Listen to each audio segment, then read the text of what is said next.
Magandang araw o gabi sa inyong lahat.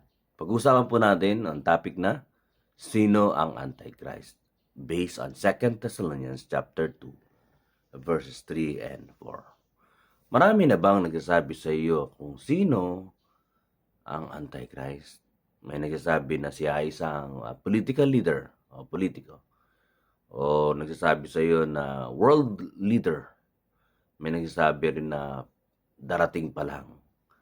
Pero ang mahalagang tanong ay ito, ano ba talaga ang sinasabi ng Biblia tungkol sa Antichrist?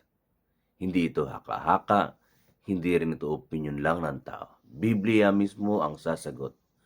Ang sabi po sa 2 Thessalonians chapter 2, verse 3 and 4, ito ang sabi ni Pablo o ni Paul, "Let no man deceive you by any means, for that day shall not come except there come a falling away first, and that man is a sin of be revealed, and the son of perdition, who opposeth and exalteth himself above all that is called God."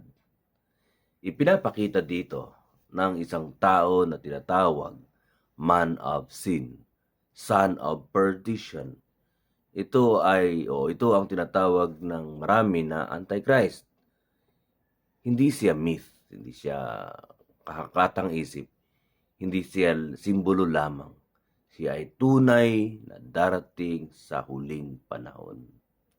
Ang Panginoon ang nagsabi o Biblia mismo ang nagsabi. At ngayon, pag-usapan natin ang tatlong katotohanan tungkol sa Antichrist.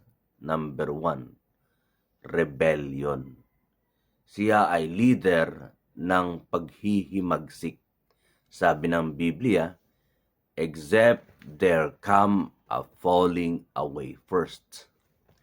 Ang salitang falling away ay nangangahulugang ng apostasy o pagtalikod sa katotohanan. Bago lumabas ang Antichrist, mangyayari muna ito. Maraming tao ang lalayo sa katotohanan. Maraming relihiyon ang magiging kompromiso. Maraming tao ang ayaw na sa katunay na salita ng Diyos. At sa gitna ng rebelyon ng mundo, lilitaw ang isang leader. Rebellion. Pangalawa, replacement.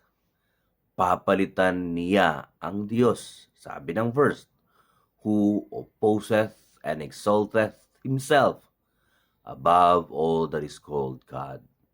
Ang Antichrist ay hindi lang laban sa Diyos. Gusto niyang palitan ang Diyos.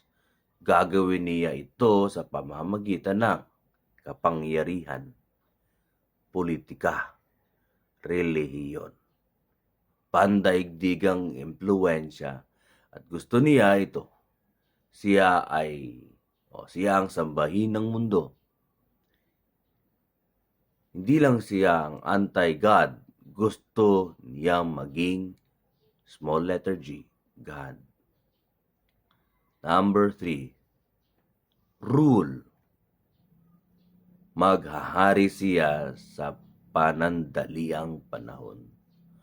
Ayon sa ibang bahagi ng Biblia, tulad ng Revelation chapter 13, ang Antichrist ay magkakaroon ng global influence, political power, control sa ekonomiya.